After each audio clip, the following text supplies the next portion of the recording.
ઉપલેટાની દિવ્યાંગ સંસ્થામાં સત્સંગ ભવનના લાભાર્થી કાન ગોપીનું આયોજન કરાયું છે.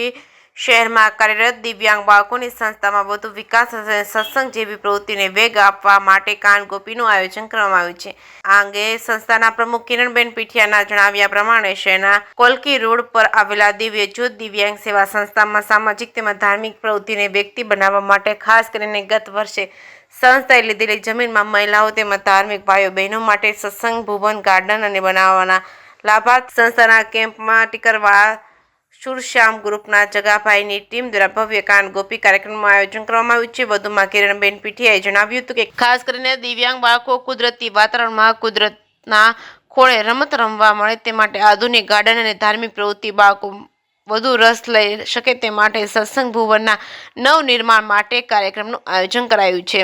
જે કેસરી ગુજરાતી સાથે અર્શી આહિર, ઉપલેટા. મયુર ગોવિંદભાઈ સુવા, ઉપલેટા નગરપાલિકા પૂર્વ પ્રમુખ. અને આજે દિવ્ય જ્યોત દિવ્યાંગ બાળકોની સંસ્થામાં જે કાન ગોપીનું આયોજન કરેલું છે એમાં ત્યાં અમારા બધા ટ્રસ્ટી મંડળો અને ગ્રામજનો ને બધાને સાથે રાખી અને આજે એક ભવ્ય કાન ગોપીનું આયોજન કરેલું છે. જે સામેનો પ્લોટ છે એમાં આપણે એક ભવન બનાવવાનું છે, સત્સંગ ભવન, એક્ટિવિટી ભવન અને ભવ્ય ગાર્ડન બનાવવાનું છે, જેથી કરીને ગામ લોકોની સગવડતા સચવાઈ જાય અને અમારા છોકરા બાળકો અને આજુબાજુના અમારા સોસાયટીના વિસ્તારના બધા પણ બાળકો એમાં રમી શકે અને સત્સંગ કરવા માટે અને એક્ટિવિટી કરવા માટે મોટો હોલનું આયોજન કરવામાં આવ્યું છે.